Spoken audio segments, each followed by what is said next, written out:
tuna hen march ni som ni le panga sang ni le som ni pakhat ni lai tho tran ni ni atuna hian hei re ek tlang chip eta tanga kan viang tanga lan dan chuna nia chu kanga re ek lam pangte ka zo phone chin to a hlom nga ya kang thel turin tuna hen tlang out upon au mek niom takani hei re ek tlang tuna hen kang mek ani awi thin khop mai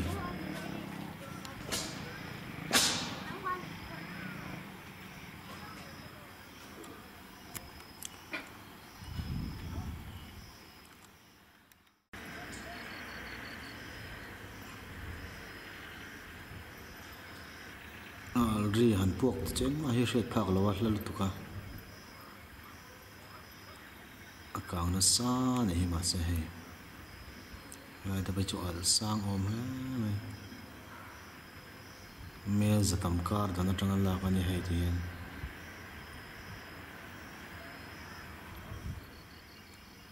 khuak kheng rei to sia kang mai la ka hen kan film khurangai hle mai ti hre than ni ti ane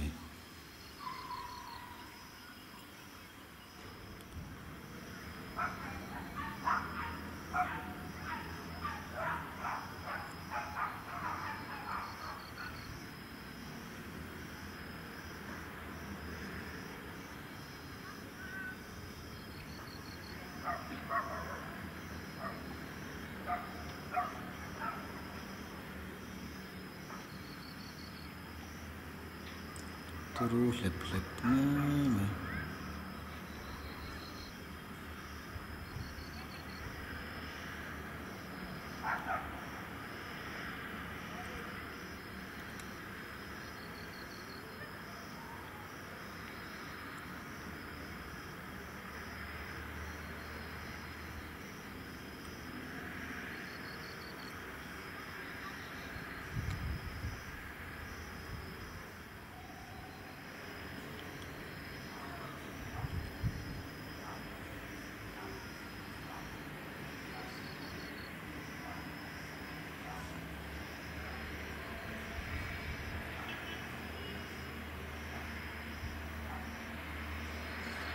tuen re ek tlang kang mek ani